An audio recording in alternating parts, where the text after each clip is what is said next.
ಅಂಕೋಲಾ ತಾಲೂಕಿನ ಕುಂಟಕಣಿ ಪಂಚಾಯತ ವ್ಯಾಪ್ತಿಯ ಅಸುಳ್ಳಿ ಗ್ರಾಮದ ನಿವಾಸಿ ಯುವತಿಯೋರ್ವಳು ನಾಪತ್ತೆಯಾದ ಘಟನೆ ಪೊಲೀಸ್ ಠಾಣೆಯಲ್ಲಿ ಪ್ರಕರಣ ದಾಖಲಾಗಿದೆ. ಶ್ರೀದೇವಿ ಈಶ್ವರಗೌಡ 18 ಎಂಬ ಯುವತಿಯೇ ನಾಪತ್ತೆಯಾದವಳು. ಯುವತಿ ಜೂನ್ 24ರಂದು ಮುಂಜಾನೆ ತಾಯಿಯ ಔಷಧಿ ತರಲು ಟಿಎಸ್ಎಸ್ ಶಿರಸಿ ಆಸ್ಪತ್ರೆ ಹೋಗುವುದಾಗಿ ಹೇಳಿ ಹೋದವಳು ಅಲ್ಲಿಗೂ ಹೋಗದೆ ಅಂಕೋಲಾಕ್ಕೂ ಹೋಗದೆ ಬಳಿಕ ಮರಳಿ ಮನೆಗೆ ಬಂದಿಲ್ಲ ಎಂದು ಕುಟುಂಬಸ್ಥರು ಪೊಲೀಸರಿಗೆ ದೂರು ನೀಡಿದ್ದಾರೆ.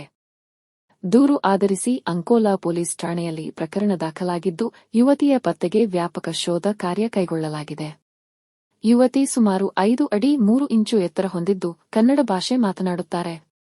ನಾಪತ್ತೆಯಾಗುವ ವೇಳೆ ಬಿಳಿ ಬಣ್ಣದ ಚೂಡಿದಾರ್ ಧರಿಸಿದ್ದರೆಂದು ತಿಳಿಸಲಾಗಿದೆ. ಯುವತಿಯ ಕುರಿತು ಯಾವುದೇ ಮಾಹಿತಿ ದೊರೆತಲ್ಲಿ ತಕ್ಷಣ ಅಂಕೋಲಾ ಪೊಲೀಸ್ ಠಾಣೆಯನ್ನು ಸಂಪರ್ಕಿಸುವಂತೆ ಪೊಲೀಸರು ಸಾರ್ವಜನಿಕರಲ್ಲಿ ಮನವಿ ಮಾಡಿದ್ದಾರೆ.